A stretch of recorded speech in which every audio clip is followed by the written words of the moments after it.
d'attitude, non de façon belliqueuse ou provocante, non pour défier que ce soit Macky Sall ou l'Élysée, mais leur demander de prendre conscience qu'ils sont rentrés dans une dérive, qu'ils sont allés trop loin.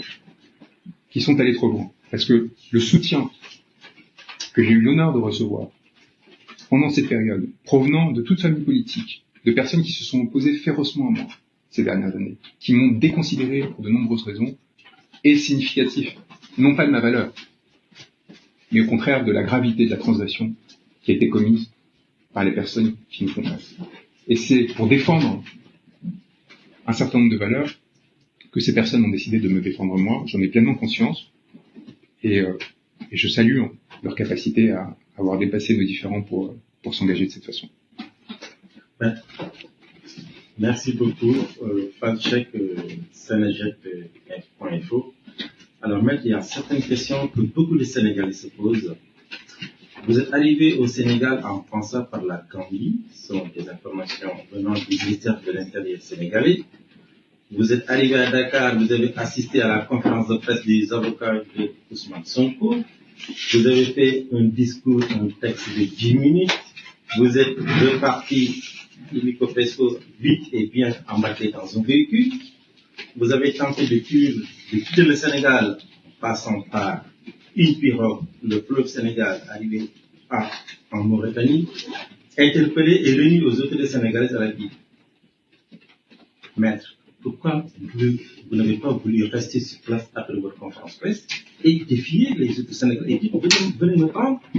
Pourquoi vous n'avez pas fait ça? Pourquoi vous avez préféré partir en fuite et vous savez que c'est pas possible, c'est pas facile et c'est risqué, la pirogue, la mer, l'océan. Qu'est-ce que vous avez à dire au Sénégal et au monde entier qui ont suivi cet événement?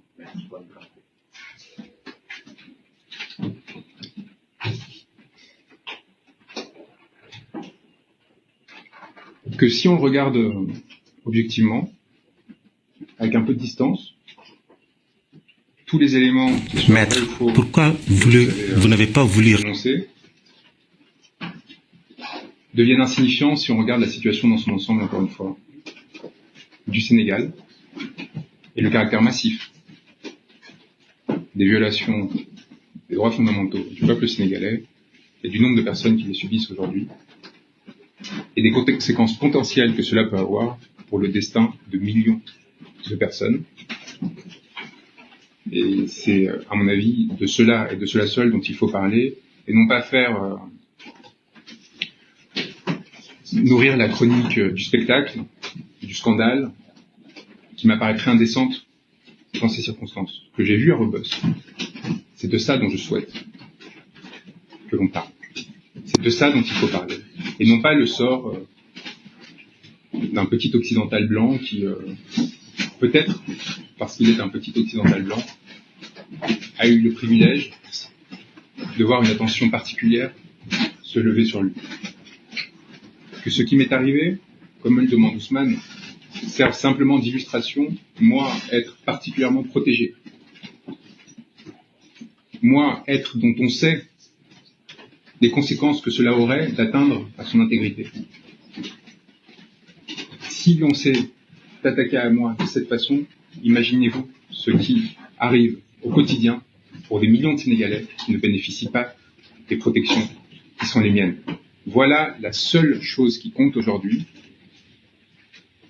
exposer la situation actuelle dans ce pays,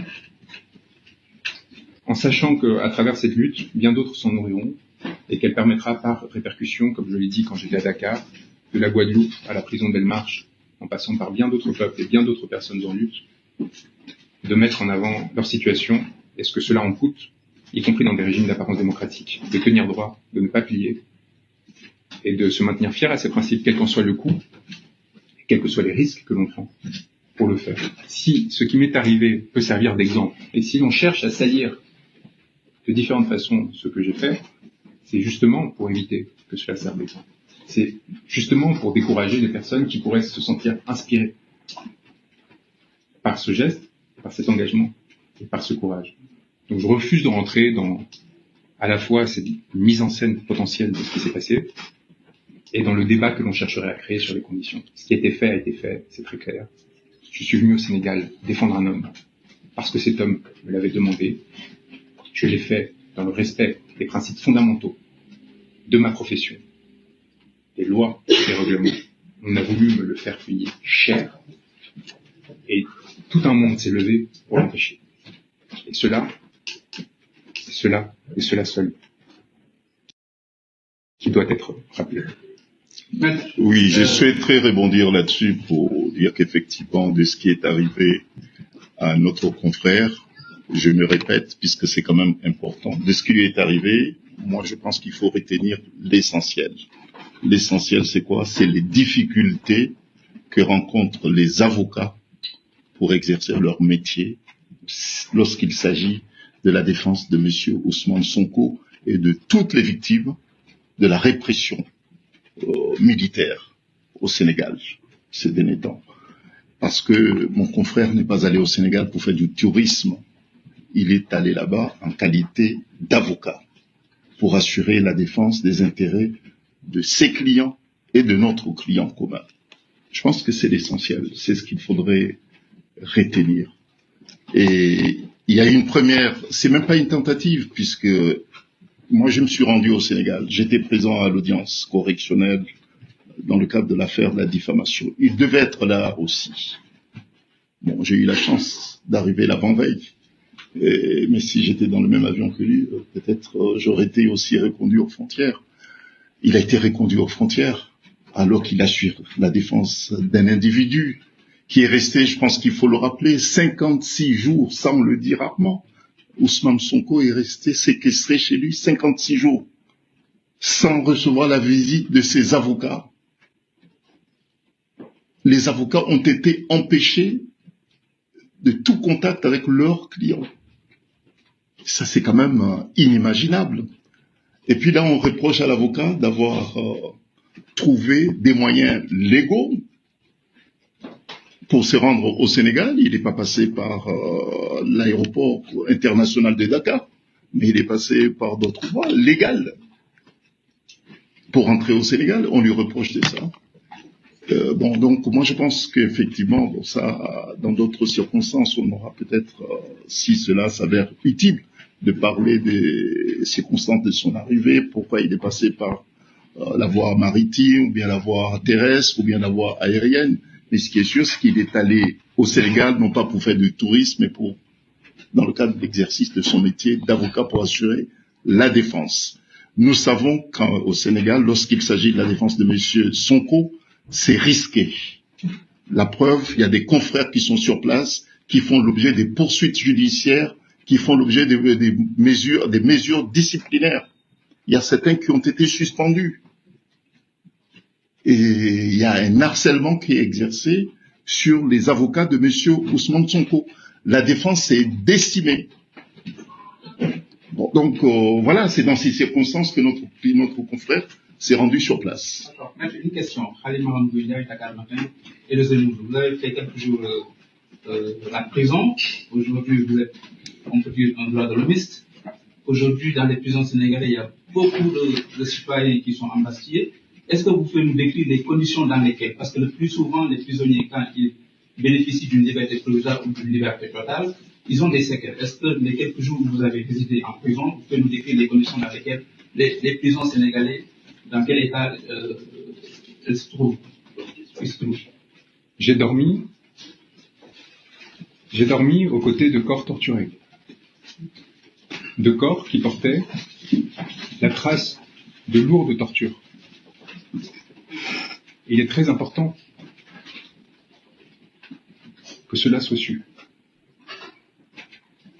Des cicatrices liées à des violences policières qui n'étaient pas exceptionnelles. J'ai vu des corps qui ont été traversés par des balles. J'ai vu ces blessures dont on m'avait fait transmettre les photographies, les preuves documentaires qui ont été adressées à Cour pénale internationale et aux juridictions françaises. Je les ai vues de mes propres yeux, entassés par centaines, dans des conditions inhumaines, inimaginable, dans lequel des individus ne peuvent se déplacer faute d'espace pour aller uriner, sont obligés de faire leurs besoins sur place, souillent et entachent ceux qui sont à leur côté, et restent pendant des heures dans cette position, sans pouvoir s'allonger, s'écarter, ou tout simplement circuler. Cette situation, elle est le fruit direct des choix politiques qui ont été faits par le régime actuel. Parce que cette surpopulation carcérale massive, on parle, encore une fois, je le répète, d'une prison construite pour 600 détenus, qui en accueille 3000. 3000. Cette situation, elle est le fruit du choix d'une répression féroce, massive, utilisant la justice pour éliminer les adversaires politiques. Les adversaires politiques à toutes les échelles. Il y avait à mes côtés des individus qui ont été placés en détention provisoire par des magistrats sur ordre direct du président de la République, parce qu'ils s'étaient sentis offensés d'une comparaison qu'ils avaient pu faire sur un post sur Facebook. C'est important de l'entendre. Ces hommes, c'est des pères de famille, cet homme en particulier, Mohamed Bilal Diop, est placé en détention provisoire, donc sans jugement, depuis plus de 4 mois. Pas de casier judiciaire, maire d'une commune. Il continue d'ailleurs à exercer depuis la prison de son mandat, comme il le peut. Et donc je veux encore une fois que ces mots traversent les murs de ces prisons et les fassent rugir. Eux qui sont détenus dans une situation où ils pourraient se croire oubliés, sans espoir, ou abandonnés par des personnes qui, l'ayant traversé éphémèrement comme c'est mon cas, en seraient sortis et préféreraient tourner la page et ne plus jamais les regarder. C'est l'inverse qui va se produire. Ils ont commis l'erreur fondamentale de me faire voir ce qui ne saurait être vu, parce qu'encore une fois, même mes confrères n'ont pas accès aux chambres de détention, qui sont évidemment retenues au niveau des parloirs, donc ils entendent ce que leur dit leur client. Mais moi, je me suis retrouvé au milieu de ces personnes, de leurs espoirs, de leurs craintes et de leurs inquiétudes, et c'est ce qui m'a amené à demander à Ousmane Sonko d'arrêter sa garde à vue, sa grève de la faim, parce qu'ils ont besoin de lui. Ils ont besoin de cet espoir qu'il représente, parce que cet espoir, c'est tout simplement celui de retrouver une vie normale, de sortir de cet enfer. Il faut aussi que les personnes qui se rendent au Sénégal pour faire du tourisme, pour retrouver les leurs, aient conscience qu'à quelques pas de là, sur la corniche de Dakar, au centre de la capitale, des milliers d'êtres humains sont entassés comme de la volaille, parce qu'ils ont osé penser, lutter, militer. Est-ce que vous pouvez quand même nous préciser, parce que c'est important pour l'avenir, les conditions auxquelles votre contrôle judiciaire sont assortis exactement? Pour des raisons diverses, je préfère ne pas parler du fond de cette affaire, qui n'en est pas une. Qui n'en est pas une à mon sens, et qui n'est qu'une pièce dans le rapport de force politique qu'a tenté de mettre en œuvre le régime à l'égard de son principal opposant. Et donc, commenter le fond de cette affaire, ce serait rentrer dans le piège de ces dialectiques. C'est de la même façon, et pour cette même raison, que je ne rentre pas dans les arguties juridiques qui touchent la situation judiciaire de Ousmane Sonko. Nous avons tous conscience aujourd'hui que cette situation judiciaire est directement le fruit de son engagement politique, et d'ailleurs, quelque part, heureusement qu'il est enfin poursuivi, politiquement, de façon assumée, après des années passées à le salir, à tenter de le dégrader, de pouvoir enfin assumer la nature politique des poursuites qu'il subissait. Aujourd'hui, M. Sonko, il n'y a pas besoin de supputer à cet égard, c'est assumé par le pouvoir et poursuivi pour des raisons politiques. Donc, les infractions pour lesquelles il est placé en détention provisoire sont politiques par nature, tentation de l'État et ainsi de suite. Et donc, nous pouvons enfin discuter honnêtement de la situation de M. Sonko sans nous perdre dans les questions relatives en effet à la diffamation, aux conditions de... Enfin, le vrai débat se pose. Est-ce qu'il est normal, acceptable, est-ce que nous souhaitons qu'il soit possible de faire arrêter un opposant politique parce qu'il est un opposant politique? C'est aussi simple que ça aujourd'hui la question qui se pose.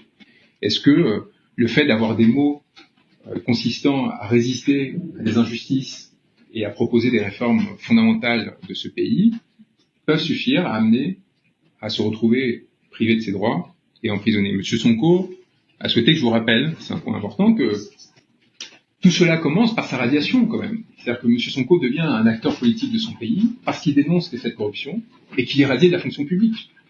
C'est-à-dire que tout commence par une persécution. Tout commence par un engagement de sa part dans une forme de vérité et de défense des intérêts populaires qui, à l'époque, était désintéressé au sens politique du terme. Il ne cherchait pas à se faire élire, il dénonce quelque chose, il est radié de la fonction publique, et au lieu de se taire, de s'écraser,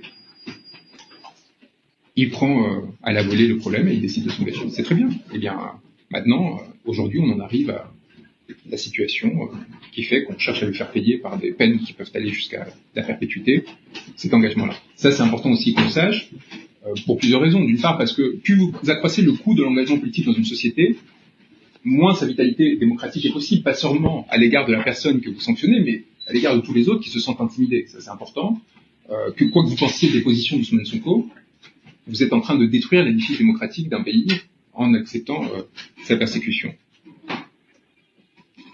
Et le deuxième point, c'est tout simplement que c'est moralement peu acceptable, en fait, de se retrouver dans une situation comme celle-ci où le pouvoir utilise des instruments qui sont faits pour défendre l'intérêt général, les intérêts d'une population, pour se maintenir au pouvoir et procéder à la défense de ses intérêts. Donc, dans ces circonstances, le défendre, encore une fois, c'est bien au-delà de ce que l'on peut penser de l'individu ou pas, c'est tout simplement s'engager pour des principes qui me semblent assez fondamentaux et qui, encore une fois, ont une résonance directe avec des luttes qui sont menées, y compris dans ce pays, et qui affectent aussi par ailleurs, d'un point de vue de la raison d'État, les intérêts profonds de ce pays.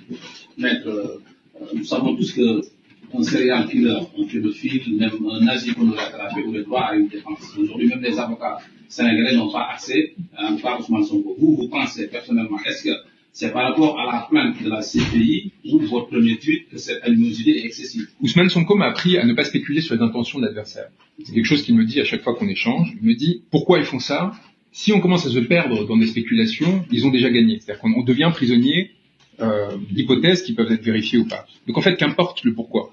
Ils l'ont fait. Ils agissent de telle façon, et nous réagissons, nous nous défendons, et nous essayons de nous adapter afin de s'assurer que ces stratagèmes et ces tactiques ne soient pas appliquées.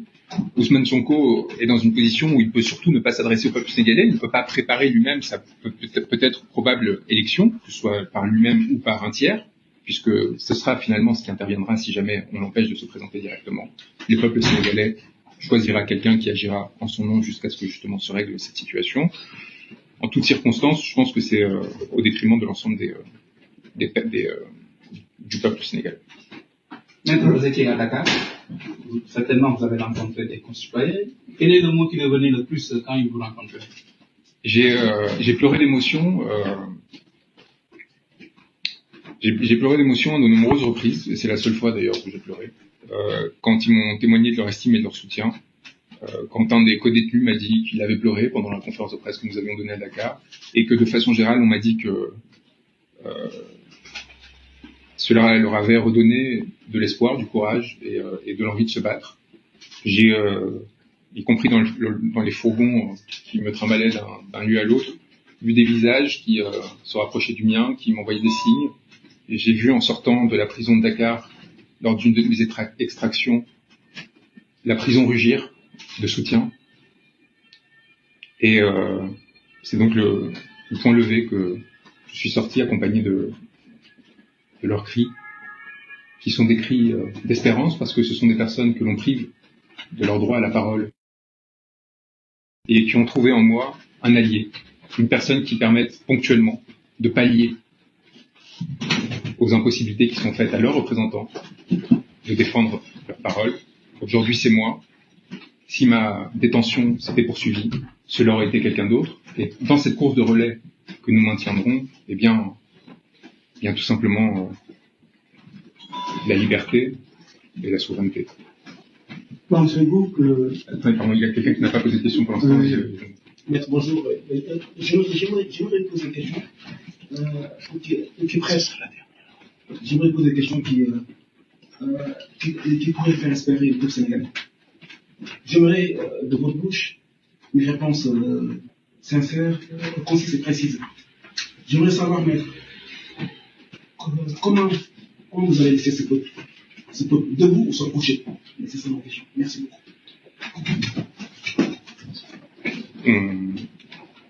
On va finir peut-être sur ce point. Je vais répéter en fait ce qui a déjà été dit. Le peuple sénégalais nous a donné un exemple et continue de le faire en se levant massivement pour défendre l'honneur dans un premier temps, puis la liberté d'un homme parce qu'ils avaient conscience que cette lutte était celle qui permettrait de garantir la défense de leurs intérêts et leur souveraineté. Ils l'ont fait aux côtés et pour un homme qui lui-même refuse une quelconque compromission, que ce soit avec des régimes étrangers ou que ce soit avec d'autres forces politiques dans des cadres des accords corruptifs que met en place régulièrement le régime pour réintégrer un certain nombre d'opposants politiques tout en conditionnant leur opposition et en conséquence en la restreignant. Ousmane Sonko a tenu droit. Il n'a rien léché, il n'a rien concédé. Et c'est pour lui rendre hommage et en réponse à cette force que le peuple sénégalais s'est levé et le monde entier doit regarder avec admiration cette force qui aujourd'hui fait encore tenir debout des milliers de détenus politiques dans des conditions inhumaines, propres des pires dictatures qui aient jamais existé. C'est avec un grand respect, une grande émotion que nous devons les regarder, et c'est pour cela. C'est parce que j'ai vu ce peuple se lever, et c'est parce que du coup j'avais confiance en ce peuple, que j'ai pris le risque de me rendre à Dakar pour être à leur côté. La dernière question peut-être. Pardon, allez. Est-ce que vous croyez que cette chronique n'a pas nuit à la situation de votre client et n'a pas renforcé la situation pour lui et l'a mis dans le second plan de l'affaire? Au contraire, elle a mis en lumière pour de nombreuses personnes qui n'avaient pas conscience de l'existence de cette problématique, en France et ailleurs, que le Sénégal n'était plus le pays que l'on avait longtemps respecté du fait de son engagement pour les droits de l'homme, la démocratie et pour sa stabilité. Elle a permis de rendre visible, d'abord avec notre procédure auprès de la Cour pénale internationale, la multiplicité des exactions et des crimes qui ont été commis, et dans un second temps la situation d'Ousmane Sonko, enfin la situation de ceux qui sont aux côtés d'Ousmane Sonko, y compris encore une fois lorsqu'ils sont protégés, privilégiés, comme cela a pu être mon cas du fait de mon statut d'avocat et du fait de ma condition. Ousmane a, je pense, été ému, c'est ce qui me revient de ce qui s'est passé, et c'est évidemment aussi pourquoi nous sommes sortis immédiatement. Nous avons refusé, au cours de cette conférence de presse, de nous attarder sur ce qui me serait arrivé ou non, parce qu'il serait indécent de se centrer sur ce petit cas particulier, qui n'en est qu'un parmi des milliers, et qui n'a en rien une importance supérieure à celle de ceux que j'ai vus au quotidien à Rebeuss, des personnes qui ont commencé à me confier leur dossier pour que je m'occupe de leur défense et que je tente de les renforcer à leur tour, ce à quoi je me suis occupé pendant les jours où j'étais présent sur place, et de façon plus générale aux victimes que nous continuons et continuerons de défendre à travers les nombreuses procédures que nous avons enclenchées pour essayer de leur permettre d'être protégés à l'avenir, c'est le plus important, et que justice soit faite à leur égard. Et je pense que Maître, nous pourrons nous en tenir. pour les Sénégalais de la diaspora qui sont là et qui veulent rentrer, il y a un camarade, il y a même pas 2 semaines, qui est parti en vacances à Saly, qui s'appelle Maoudaba, qui a été arrêté donc par l'État l'État sénégalais en lui collant des motifs qui n'existent pas, parce que cette personne, on le connaît très bien. Qu'est-ce que vous pensez des Sénégalais de la diaspora qui veulent rentrer et qui sont devenus maintenant prisonniers ici en France parce qu'il ne faut plus se déplacer au Sénégal, dans la mesure où ils ont une liste adressée devant l'aéroport? Il faut qu'on s'en tienne là, mais encore une fois, il faut regarder la situation générale du Sénégal, non pas encore une fois pour stigmatiser, mais au contraire parce qu'il y a encore un espoir au Sénégal. C'est ça aussi qui est très important. Il y a des pays où une nuit s'est étendue et sera très difficile à renverser. Au Sénégal, nous sommes encore sur ce moment où toutes les bascules sont possibles. Et c'est pour cela que nous nous accrochons, que nous assistons tant sur la situation actuelle. C'est-à-dire qu'il sera bien moins coûteux en termes d'efforts d'éviter l'effondrement, d'éviter de plonger dans un système autoritaire installé de façon définitive, cela beaucoup moins coûteux qu'à l'inverse accepter cette lente dérive qui sera mortifère et qui, pendant des décennies, plongera non seulement les citoyens dont on parle, les détenus politiques dont on parle, mais l'ensemble d'un peuple dans une situation dans laquelle il sera très difficile de sortir. Aujourd'hui, la possibilité de sauver un régime démocratique existe. Il faut un effort important de la part des différents États étrangers pour tenter de médier et d'inciter le régime actuel à rouvrir les discussions et éviter une nouvelle phase de transgression qui sera coûteuse en vie humaine, qui sera coûteuse pour le peuple sénégalais, pour leurs citoyens. Merci à tous d'être venus. Et, Merci.